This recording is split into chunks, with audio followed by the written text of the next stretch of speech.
Okay, well today we're going to be talking about memory, a fascinating topic, I think. I think first we'll talk about some of the kind of components of memory, then talk about things about how reliable memory is. Some fundamental memory processes are that we encode information, we kind of organize and transform information that comes in through our senses, and they enter memory. They're stored in some capacity, short-term or long-term, and then we have to be able to retrieve. There's a retrieval process or access the information that's previously stored in our memory. Now there are different memory stores in these, really it's about three that scientists have identified. And they differ in their duration, how long you can remember something, in their capacity, the amount of information that you can remember. Dramatically, they differ pretty dramatically. There's this sort of sensory memory, and then a short-term memory, or sometimes called working memory, and then long-term memory. The sensory memory is just very short. And we take in a lot of information through our senses, so there's a temporary activation of a lot of these kind of neurons and whatnot, but it quickly fades away if we don't attend to it in some way. So large capacity, but very, very short duration, less than a second, and then we kind of move on. The short-term memory is kind of more what's in our brain at any given time. And here it says that if we don't rehearse it pretty quickly, it'll kind of disappear pretty quickly. If we rehearse it, we can keep it in our memory, but typically it's small, maybe only 5 to 9 items. You can sometimes get around that by chunking things in your mind, remembering things by 3, or trying to group them in some way. But if you don't do that, then you either have to rehearse, and if you don't rehearse, you're going to lose it. Now, some people have said that the short-term memory has limitations, and that working memory is probably a more accurate or better description. And they're saying this working memory has kind of a central executive, an articulatory loop, and a visual spatial sketch pad. And if you think of it, this kind of central executive kind of controls the activity of these kind of articulatory and visual spatial sketch pads, kind of like the boss. And then the articulatory loop is sort of like a little tape recorder, and the visual spatial sketch pad is more the images and the location of objects and things like that. So it's a little bit more complicated than the original short-term memory. And then there's the long-term memory, which is all of our memories that we've accumulated potentially over a lifetime. The duration could be anywhere from hours to years to our whole life. There may be some things that we will never forget. And the capacity, we don't know. It's huge, possibly limitless, but we do know we forget things, but we're not sure if that's a reflection of capacity or something else. But I think it's worthwhile. Think of some of your earliest memories, and how old were you when the event took place. Some people don't have very few memories before the age of 5. Some might remember something when they're 2 or 3. Or think about maybe your earliest memories for some sort of national event or regional event. How old were you? Some people have memories from 9/11 and other things like that. But again, and these early memories tend to be among some of the most powerful emotionally to us. Hermann Ebbinghaus looked at this kind of long-term memory for kind of nonsense syllables, things that don't have meaning to us. And he found a couple things. One is we forget pretty fast, and that we forget, there's sort of a systematic way in which we forget or remember. On his original kind of forgetting curve, within minutes, our recall is down to 60%. Within an hour, it's down to 40%. Within a day, we're down to about 1/3, and then it kind of plateaus off. But we forget very quickly, and so a month later, we might only be able to remember 20-25%. And we tend to remember those things that we heard first, and that's called the primacy effect, or last, it's called the recency effect. So if I gave you a series of numbers, 10 numbers, you'd probably be more likely to remember the first couple, and then maybe the last couple, and you'd struggle more with the numbers in the middle.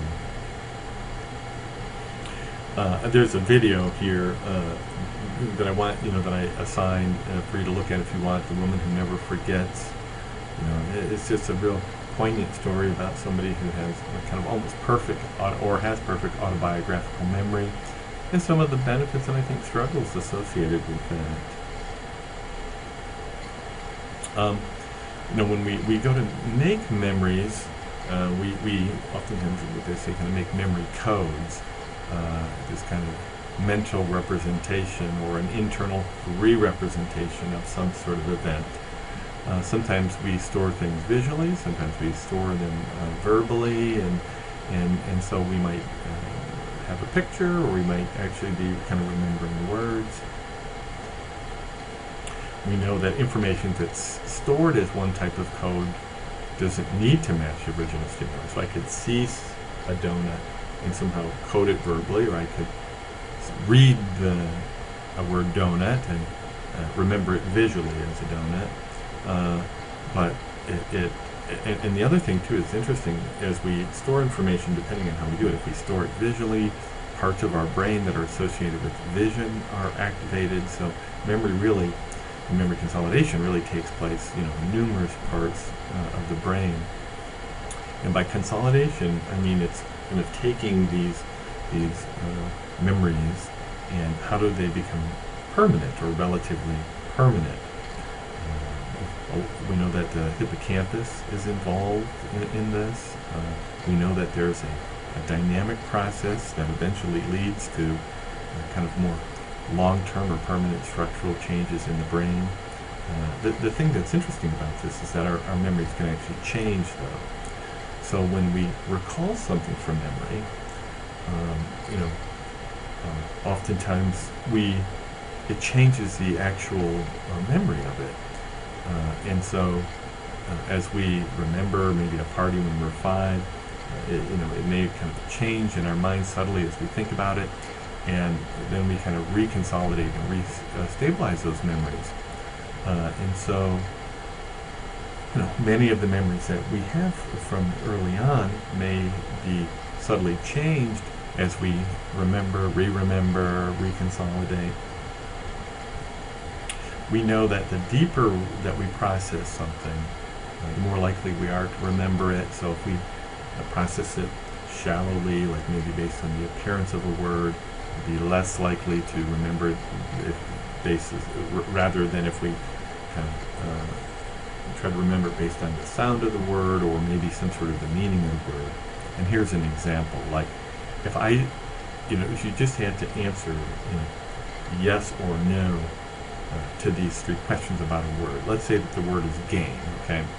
And some of you, I said, is this word printed in capital letters? Yes or no? You would answer it. Others, I ask you, does this word rhyme with train? Yes or no?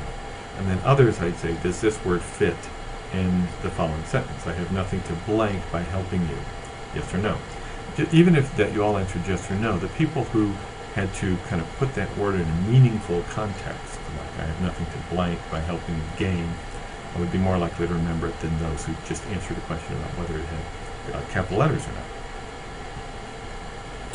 And, and we also have better memory for information if you use the same type of processing when you try to retrieve it. So if you had the in-depth processing, it's better if I ask you a question related to in-depth processing, or if you had a rhyme, the rhyme question. It'd be better if I asked you a rhyme kind of related question related to the word.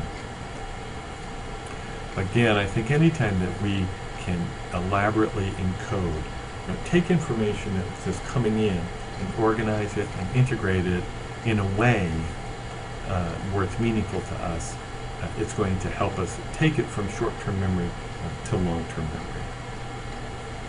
Um, there are these things called flashbulb memories, these highly emotional and detailed memories of personal experiences or events. Here I say, where were you on September 11th, 2001? That's a lot of people's kind of flashbulb memories. Many of us have these highly emotional events, become all kind of seared in our long-term memory, and what we were doing at that time and how we were feeling. There are different types of long-term memory. There's the implicit memory, which we'll talk about in a minute, and then there's explicit long-term memory. And normally that's a couple different categories, semantic and episodic. Semantic would be our memory for facts, who's the president. Episodic would be our memory for our own personal life events. Now these implicit memories are really hard to recall to the mind, or we can't voluntarily recall them. And they would include something like motor skills. So, if you learn to play tennis, there's a lot of implicit memory there for motor skills. Now, the explicit memory normally or oftentimes can be voluntarily called to mind and verbalized, whether it's an episode from our life or a fact.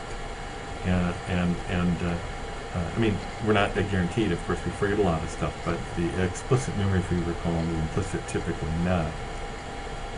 Some of these implicit memories, as we said, are some like habits and skills, but you can also kind of prime people to sort of remember stuff outside their level of awareness, and there are some classically conditioned learning that can go on. It could be conditioned thoughts or emotions that we really don't have a lot of control over.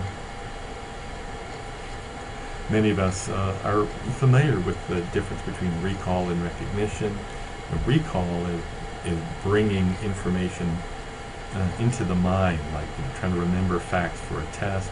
Recognition occurs when a person matches a stimulus to one that's been stored, like a multiple choice test. Typically, people prefer recognition tests, but unless the choices are really similar, then that can sometimes interfere with memory. There's this encoding specificity hypothesis that memory is better when people are given the same cues that were present during learning, the same mood, psychological state, environment. So, in other words, you have psychology class maybe in a particular room, or you study it at the same computer. Your memory is improved when you try to recall information in that same environment, in the classroom or wherever room that you're learning right now. And it's the same thing with mood. They call this kind of mood or state dependent. So information is better remembered if it's recalled in the same psychological state. If you were mad, when you experience something, it would be easier to recall it when you were mad or happy or sad. We don't really know what causes forgetting. There does seem to be maybe some decay. Memories fade over time. Maybe the relevant connections between the neurons are lost. There's some structural changes to the brain. There's also some interference that sometimes as we learn new information, it seems to interfere with our ability to recall old information and vice versa. So this kind of retroactive interference, new information interferes with the old. So I had a memory of something, but then I recently had a similar memory, and then it makes it harder to remember the old one. Or I have an old memory and something very similar happens now, but somehow that old memory interferes with me being able to remember what has happened most recently. So it goes both ways. There are different types of forgetting or amnesia. There's retrograde amnesia, where you would forget stuff that have happened in the past, and this may, you see this a lot in car accidents or brain injury, where you may forget for a certain period of time before the accident, or with maybe like Alzheimer's, you eventually develop some severe retrograde amnesia. And then there's anterograde amnesia, which is not being able to kind of form new memories. So your memories for the past are intact, but maybe after a brain injury you might have anterograde amnesia, where you can't form new memories. There's a few fascinating movies like Memento, or some fun ones like 50 First Dates that kind of hint at the kind of anterograde amnesia.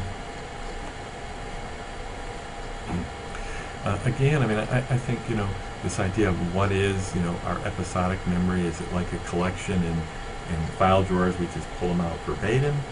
Or is it kind of like a puzzle, where, it contains bits and pieces of an event, and when we're recalling it, and it's kind of, the memory is a mix of that event and information of similar events and semantic memories of general facts about the world. And my guess is that our memory is less like the file drawer and kind of more like the puzzle that gets filled in different ways. It's quite malleable, I think, in a way that we don't really appreciate. It was interesting too, and it can be influenced. Elizabeth Loftus has done all kinds of false memory research, but here's a real simple example. She had 100 people look at a 1-minute film of a 4-second accident, and later she asked, if about the cars. 50 people she asked about the cars smashing, and then 50 she asked about the cars hitting, and then a week later she asked them about broken glass in the video. And I can't remember, I don't think there was no broken glass, but the people who had been asked about the car smashing are more likely to report that they had seen broken glass and people hitting. And it's amazing because people really, there are a number of instances where people have been kind of led to believe dramatic things, and in fact this whole kind of repressed memory debate, there are people that remember kind of abuse, sexual abuse, which may or may not have happened because maybe psychologists and others ask sort of leading questions. And the question is, can these things be repressed and then emerge?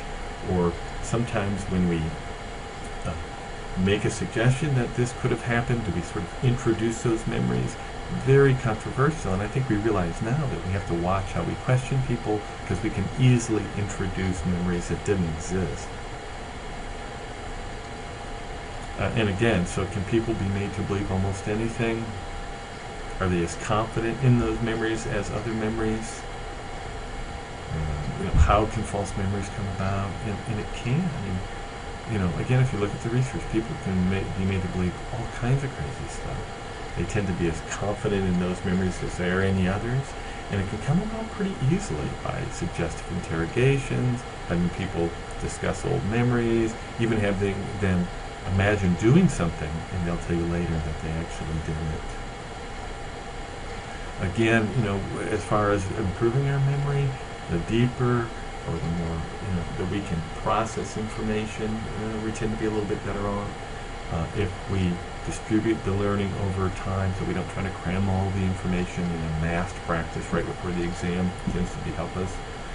We can use a number of mnemonic devices, visual, anything that kind of creates sort of meaning for us or makes our processing a little bit deeper,